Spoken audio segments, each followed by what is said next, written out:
Good morning to everybody. I'm Srijana. I'm currently the Director of Industries of Government of Andhra Pradesh.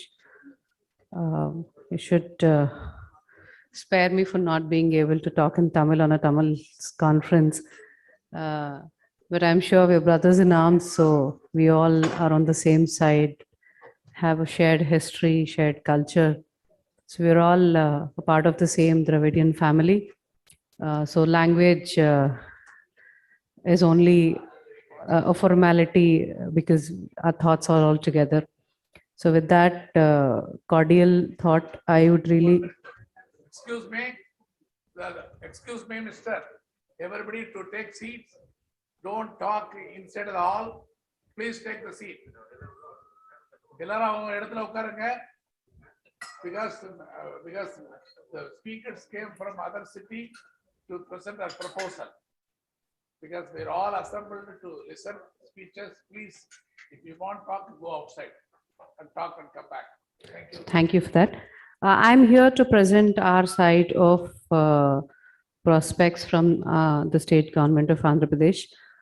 We are here to pitch in that, as we have said, we're all brothers in arms, that investment to Andhra Pradesh or investment to Tamil Nadu is only going to grow the Dravidian populace at large. So we are all together in this. So as a part of my duty, I would really request the audience to pay attention to the prospects and opportunities available in government of Andhra Pradesh.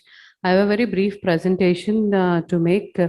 Request if the presentation can be played. Oh, thank you very much. Next slide, please. Next, please. Can I use this?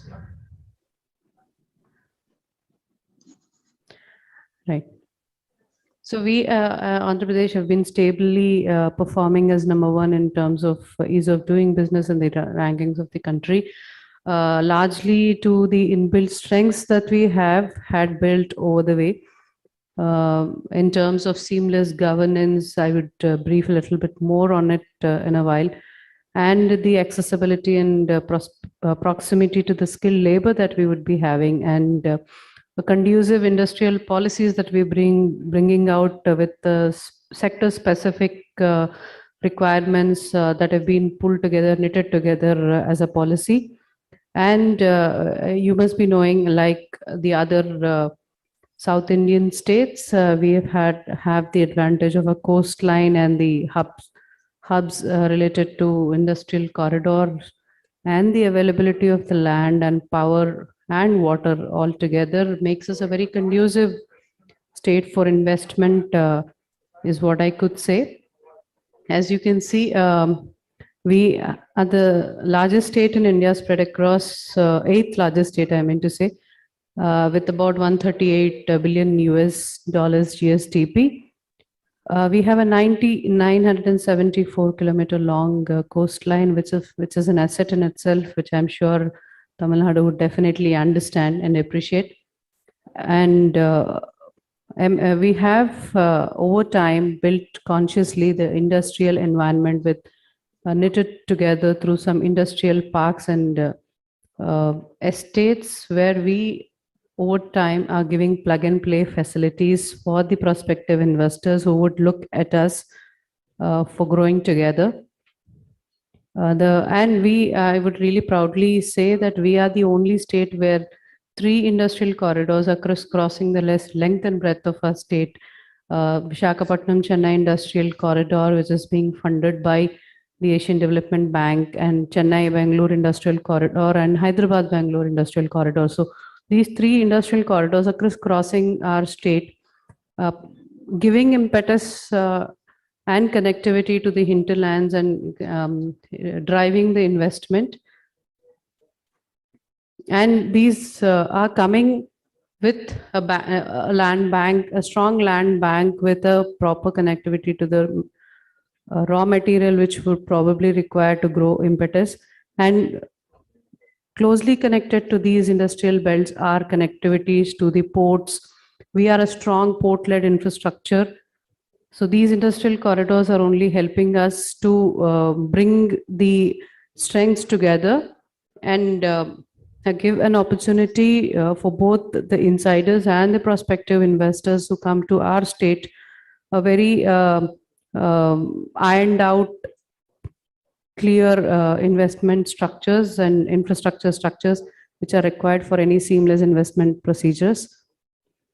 And I would say we are a state with the two of the biggest rivers passing through our state, the Godavari and Krishna, and the minor rivers have all been networked together in such a way that every part of the state, wherever the investment is proposed, is well connected with water facility and power facility, without having to give a chance to anybody to look out or make an effort to get them through. So, land being a strength, water being a strength, and power being a strength, I would really assume it a fertile ground for any investor to look at us for making their investment. And as I've always been saying, grow together. It is not a growth of the state per se or the individual, it is growing together. We want to grow together, and which is why we have conveniently taglined our growth story as abundance meets prosperity.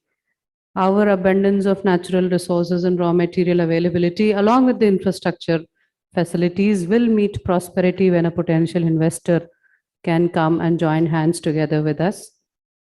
This, I would say, will be enabled through the seamless governance and the systems we have put in place from the government side.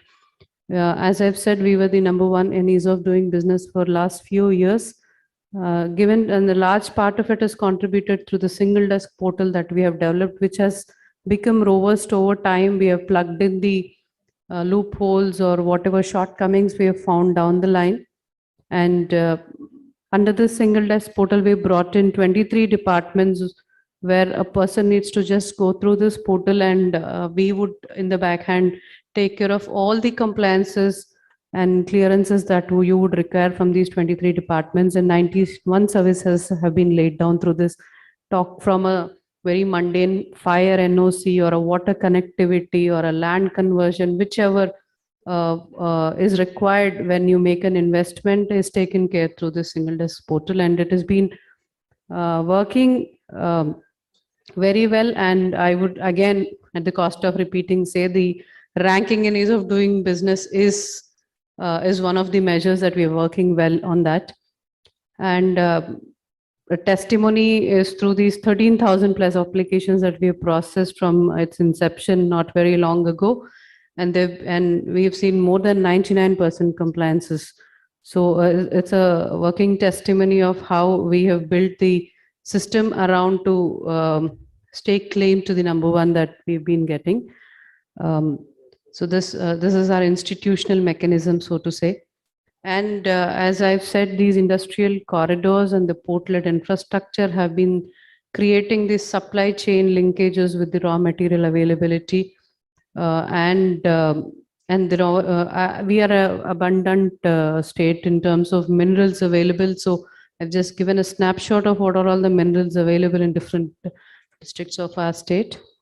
And to add fillip to this, we've been coming up with a slew of policies which would adjust to the times and needs. And the Industrial Development Policy of 2023 is again Industrial Development Policy of AP of 2023 is again a very inclusive kind of policy that we have brought in, where we are taking care of the investment subsidy, power subsidy, SGST subsidies, and quality certifications, patents. All of them have been brought together, and as much benefit being given to the investor to make them at their comfortable best, so that, and we're welcoming hands that we are. So we want to keep the investors at ease. So we've been making efforts to tweak our policies as and when they come by with any request. And along with the industrial policy, we have come up with the electronics policy, the electric mobility policy, coming up with the exports and logistics policy very soon. And all of them, I would say, we have documented this together to, as I've said, to put people at ease and make a part of our growth story. And if I can very briefly touch upon the focus areas that we are looking at where there is a great opportunity for this growth story. We would say the pharma sector, which has always already been very stable in our state, is another place where we could grow together. Specialty drugs is something that we are really looking at, and there is a chance to operate there, and the chemical related chemicals and petrochemicals, because you must be knowing that we have the biggest KG basin, biggest natural gas deposit in our vicinity. So that's our biggest opportunity lying there. And we've been lately focusing on the electronics and solar sector, and we have a lot of presence, say Dixon or Foxconn or Carbon, Cellcon. All of them have put up their facilities in Tirupati, which is not very far from here, and we are opening up another electronics manufacturing cluster with the help of Government of India in Kopparthi, which is the place of the Honorable CM of AP. So electronics is another growth area that we're looking at, and the related required skilled manpower is available. You must be knowing, along with Tamil Nadu, Andhra Pradesh has the highest skill available in terms of electronics and electricals and IT. So that's where we are looking at our growth. And food processing, as I've already said, raw material availability is highest. And after the division of the state from Telangana, we become largely a agri-based state. So agri-based state. So we want to work on that strength and move towards from being a raw material exporting state to a food processing state. So we have been making a separate food processing society and a food processing policy to give impetus to that focus area. And textiles, you must be knowing, Andhra Pradesh is the highest cotton grower of the country, and we want to really take it up a notch higher from, again, being a raw cotton growing place to knitting, ginning, spinning, and probably apparel making in the longer run, and work together with Tamil Nadu, which is already a leader in that space of textiles. And toys and furniture. There are many wood-based toys and furniture parks that have an opportunity to grow in our countries, because we have a lot of timber growing areas, especially in Chittoor and Kadapa districts. So furniture is another focus area which has a lot of potential to grow. Which brings me towards the end of it. It's like capital goods, machinery, engineering, Vijayawada, and all of the which are the hubs of auto industry, probably one of the biggest in the country.